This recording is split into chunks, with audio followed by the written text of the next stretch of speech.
Olá pessoal, tudo bem? Meu nome é Daniela e nós daremos sequência à leitura do livro Alice no País das Maravilhas. Hoje, a leitura do capítulo 6, intitulado Porco e Pimenta. Por 1 ou 2 minutos, ela ficou olhando para a casa e pensando o que fazer em seguida, quando, de repente, um lacaio de libré saiu correndo do bosque. Supôs que era um lacaio, porque estava de libré.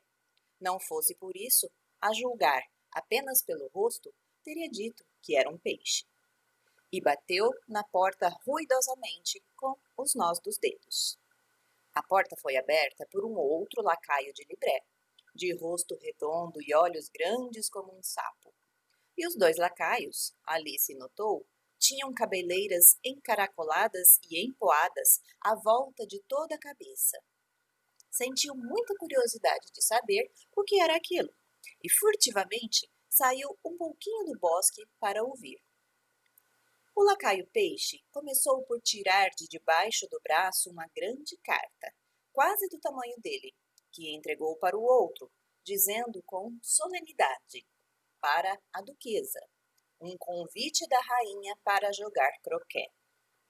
O lacaio sapo repetiu, com igual solenidade, só trocando um pouquinho a ordem das palavras. Da rainha, um convite à duquesa para jogar croquet. Depois, ambos fizeram uma profunda mesura, e os cachos dos 2 se embaraçaram. Alice riu tanto disso que teve de correr de volta para o bosque, de medo que a ouvissem, e na primeira espiada que deu, o lacaio peixe tinha desaparecido, e o outro estava sentado no chão perto da porta, olhando aparvalhado para o céu. Alice foi timidamente até a porta e bateu. Não adianta nada bater, disse o lacaio, e isto por 2 razões. Primeiro, porque estou do mesmo lado da porta que você. Segundo, porque estão fazendo tanto barulho lá dentro que ninguém pode ouvi-la. E realmente estava se fazendo uma barulheira descomunal lá dentro. Berros e espirros constantes e volta e meia um grande estrépito, como se uma travessa ou uma chaleira tivesse sido estilhaçada. Nesse caso, por favor, disse Alice, como faço para entrar? Poderia haver algum sentido em você bater, continuou o lacaio sem lhe dar atenção, se estivéssemos à porta entre nós. Por exemplo, se você estivesse dentro, poderia bater e eu poderia lhe deixar sair, claro. Enquanto falava, ele olhava o tempo todo para o céu, o que pareceu a Alice francamente descortês. Mas talvez ele não possa evitar, disse consigo mesma. Tem os olhos tão perto do cocoruto. Mesmo assim, podia responder a perguntas. Como faço para entrar? Repetiu, alto. Vou ficar sentado aqui, observou o lacaio, até amanhã. Nesse instante, a porta da casa se abriu e um pratarrás saiu zunindo, bem na direção da cabeça do lacaio. Pegou-lhe o nariz de raspão e foi se espatifar numa das árvores que haviam atrás. Ou depois de amanhã, quem sabe, continuou o lacaio no mesmo tom, como se absolutamente nada tivesse acontecido. Como faço para entrar? Alice perguntou de novo, mais alto. Mas afinal, você deve entrar? Disse o lacaio. Esta é a primeira pergunta. Era, sem dúvida. Só que Alice não gostou que lhe dissessem isso. É realmente espantoso, murmurou consigo, como todas as criaturas brigam. É de levar a gente à loucura. O lacaio pareceu ver nisso uma boa oportunidade para repetir seu comentário, com variações. Vou ficar sentado aqui, disse. Ora sim, ora não, por dias e dias. Mas o que devo fazer? Perguntou Alice. O que quiser, respondeu o lacaio, e começou a assobiar. Não adianta falar com ele, disse Alice, desesperada. É completamente idiota. E abriu a porta e entrou. A porta dava diretamente para uma cozinha ampla, enfumaçada de ponta a ponta. A duquesa estava sentada no meio, num tamborete de 3 pés, ninando um bebê. A cozinheira estava debruçada sobre o fogo, mexendo um caldeirão enorme que parecia cheio de sopa. Com certeza há pimenta demais naquela sopa, Alice disse consigo, tanto quanto podia julgar por seus espirros. No ar, sem dúvida, havia muita. Até a duquesa espirrava de vez em quando. Quanto ao bebê, espirrava e berrava sem um minuto de trégua. As duas únicas criaturas que não espirravam na cozinha eram a cozinheira e um gato grande que estava deitado junto ao forno, sorrindo de orelha a orelha. Por favor, poderia me dizer? Perguntou Alice, um pouco tímida, pois não sabia se era de bom tom falar em primeiro lugar. Por que seu gato tanto sorri? É um gato de Cheshire, disse a duquesa. É por isso.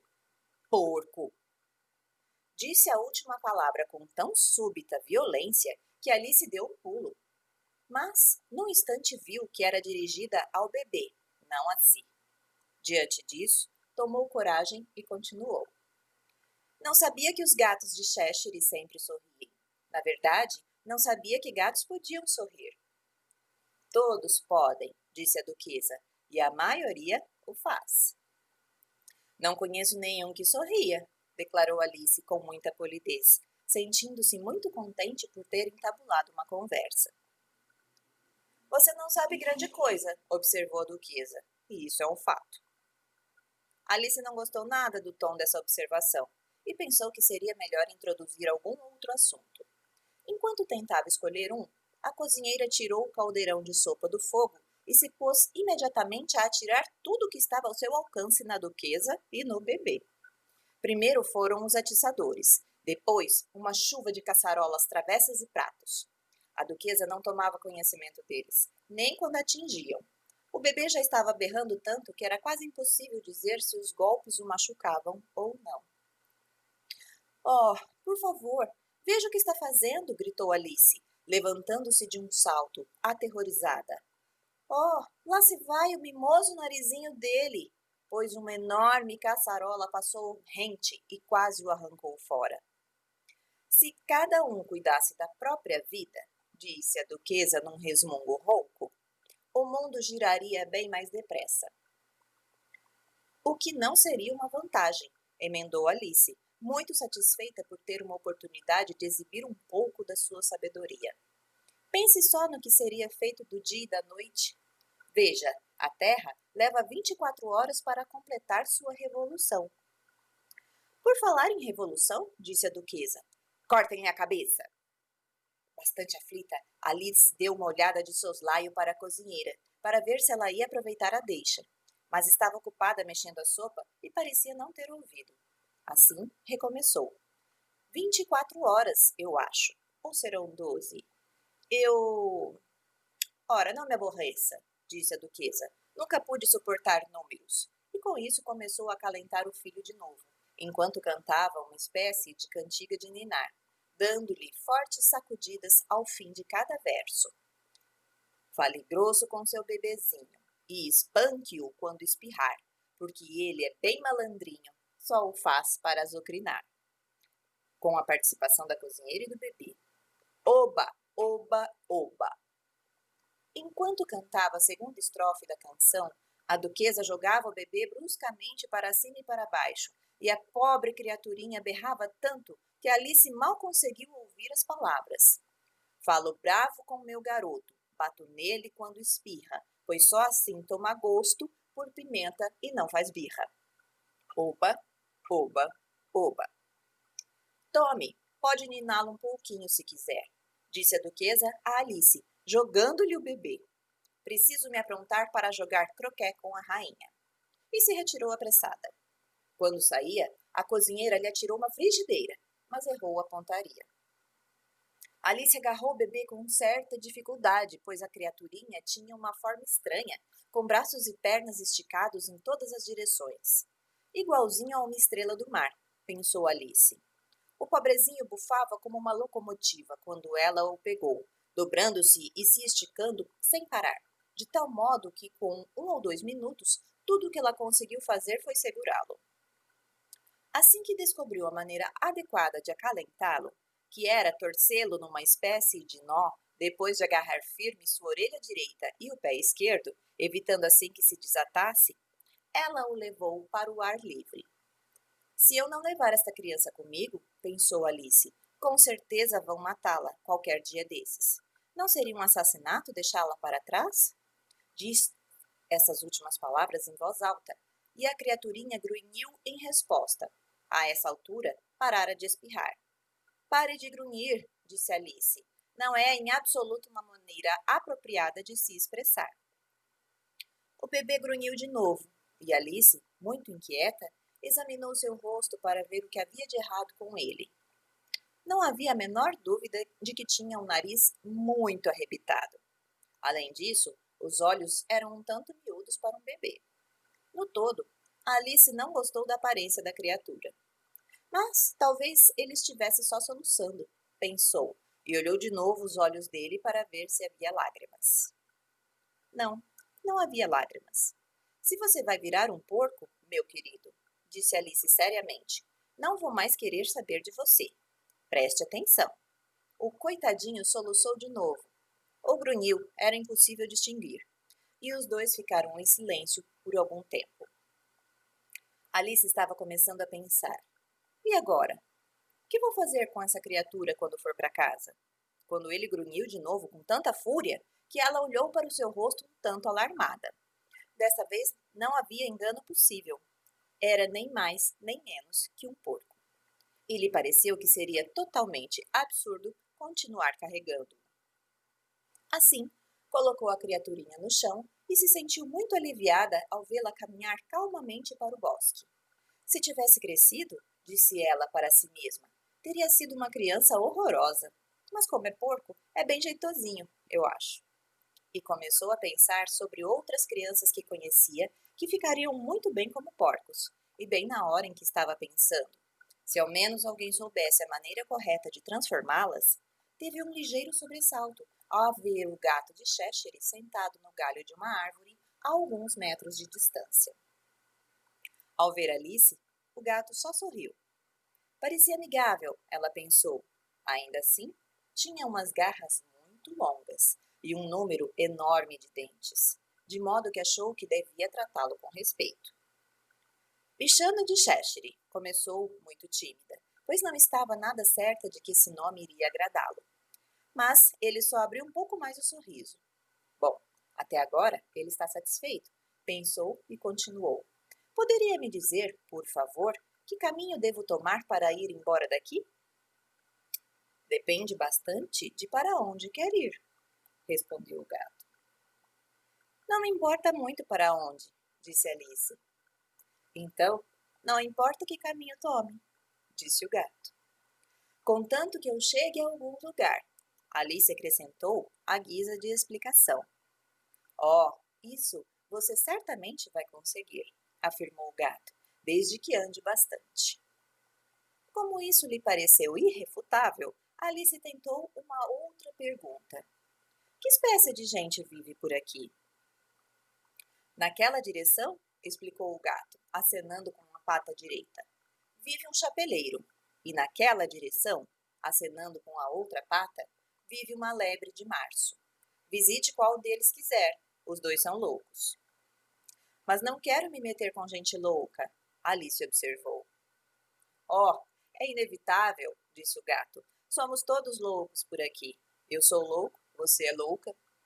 Como sabe que sou louca? Perguntou Alice.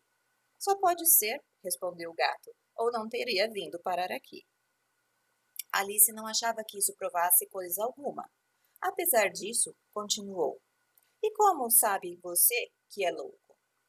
Para começar, disse o gato, um cachorro não é louco. Admite isso? Suponho que sim, disse Alice. Pois bem, continuou o gato. Você sabe, um cachorro rosna quando está zangado e abana a cauda quando está contente.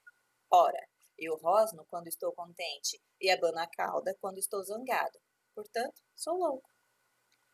Chamo isso ronronar, não rosnar, disse Alice. Chame como quiser, disse o gato. Vai jogar croquet com a rainha hoje? Gostaria muito, admitiu Alice, mas ainda não fui convidada. Encontre-me lá, disse o gato, e desapareceu. Alice não ficou muito surpresa com isso, tão acostumada estava ficando a ver coisas esquisitas acontecerem. Ainda estava olhando para o lugar onde o vira quando ele apareceu de novo, de repente. A propósito, o que foi feito do bebê? Quis saber o gato. Ia me esquecendo de perguntar. Virou um porco, Alice respondeu tranquilamente, como se o gato tivesse voltado de uma maneira natural. Eu achava que iria virar, disse o gato, e desapareceu novamente. Alice esperou um pouco, com certa esperança de vê-lo de novo, mas ele não apareceu, e depois de 1 ou 2 minutos, ela caminhou na direção em que, pelo que lhe fora dito, morava a lebre de março. Vi lebres antes, pensou. A lebre de março vai ser interessantíssima, e talvez, como estamos em maio, não esteja freneticamente louca. Pelo menos não tão louca quando estaria em março.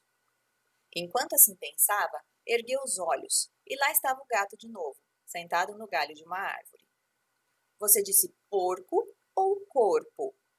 O gato perguntou. Disse porco, respondeu Alice, e gostaria que não ficasse aparecendo e sumindo tão de repente. Deixa a gente com vertigem. Está bem, disse o gato, e dessa vez desapareceu bem devagar, começando pela ponta da cauda e terminando com um sorriso, que persistiu algum tempo depois que o resto de si fora embora. Bem, já vi muitas vezes um gato sem sorriso, pensou Alice, mas um sorriso sem gato é a coisa mais curiosa que já vi na minha vida. Não tinha ido muito longe quando avistou a casa da lebre de março. Pensou que a casa era aquela, porque as chaminés tinham forma de orelhas e o telhado era de pelo.